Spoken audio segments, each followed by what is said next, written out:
Joining me this morning for the Political Power Panel, Jen Psaki, former White House Deputy Communications Director for President Obama, Amanda Terkel, Senior Political Reporter and Managing Political Editor for the Huffington Post, and MSNBC contributor Robert Traynham, who's also the former Communications Director for Senator Rick Santorum and former Communications Advisor to the Bush-Cheney 2004 campaign.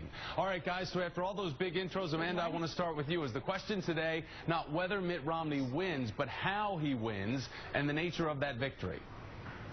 Well, I would be shocked if Mitt Romney doesn't sweep the states today. But it's interesting that tonight he will be giving a speech not in any of those 5 states, but in New Hampshire, where he's expected to sort of try to kick off the general election, saying moving beyond the primary now that Rick Santorum has dropped out.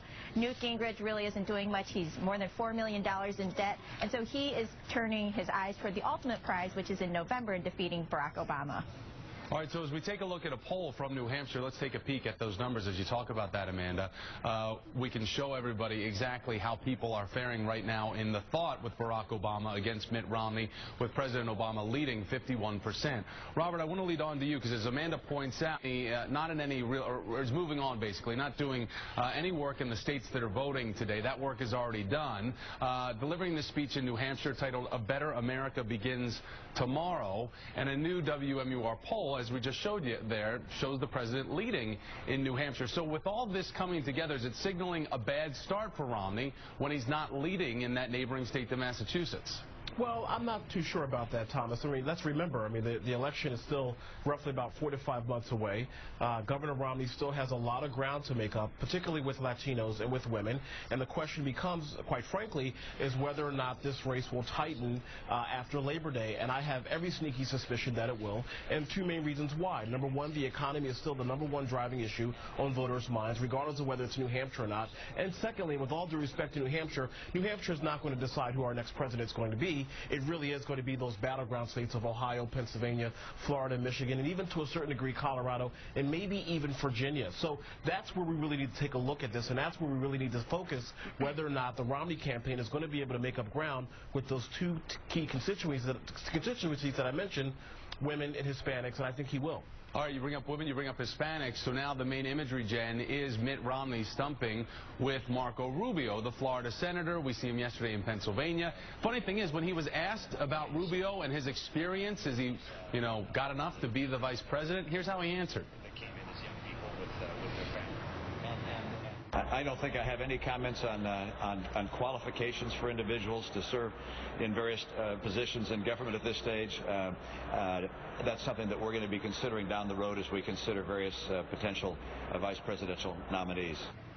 Marco Rubio stepped up, said he's not going to talk about it any further than he already had before. So, Jen, the Rubio politician himself, is he the dynamic, charismatic running mate that Romney needs, or is he potentially a soft target like a Sarah Palin and doesn't have the experience necessary for the job that people would say that he needs? Well, Thomas, as you touched on, every 4 years we have this dramatic flirtation with all of the vice presidential contenders. How did they look at each other? How did they interact? Even though the American people, history shows, care most about what people stand for at the top of the ticket. But if you delve deeper into Marco Rubio's record and his recent statements, what you'll find is he's been a champion of the Alternative to the Dream Act, which the New York Times said is the Dream Act without the dream. He recently said that George W. Bush was a fantastic president, and polls have shown that he might even actually hurt Mitt Romney in Florida. So we've got a while to go. We all know we're going to be following this closely and talking about it for the upcoming months, but there are a few interesting facts when you delve a little bit deeper in. It is a big parlor game. People like to try and pick this out, who's going to be number 2. Robert, President Obama expected to clinch his party's nod today. The president's re-election and the super PAC that's supporting him are both poised to start airing these new TV ads today in 3 swing states. So is this the first big move, the big major move in stepping up the efforts to compete with the GOP super PACs and the ad war that's taking place in this country? Yes, there's no question about it, Thomas. This is the Obama and the Democrats' way of testing the waters, if you will.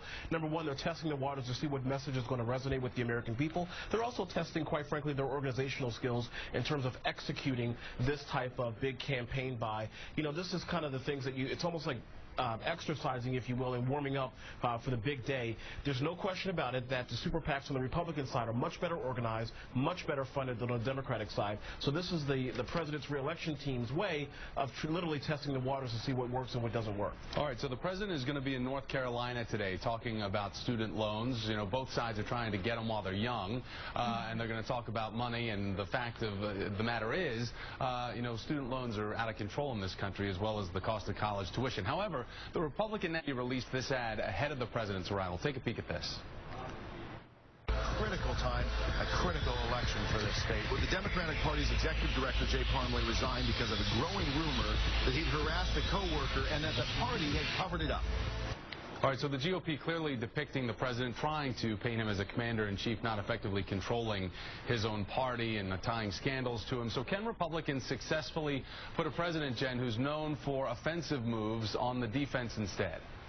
Well, look, Thomas, I think this strikes me as grasping at straws a bit. I think what the people of North Carolina care about is how they're going to be able to afford to send their kids to college, how we're going to take care of military families, which is also an issue the president has spoken about repeatedly in North Carolina. And I don't think that anyone there is sitting at their kitchen table talking about the state party director. They want to know what he's going to do to help middle-class families prosper and flourish. Jen Psaki, Terkel, Robert Traynham, great to see all three of you today. Great to see you. Thank you. All right.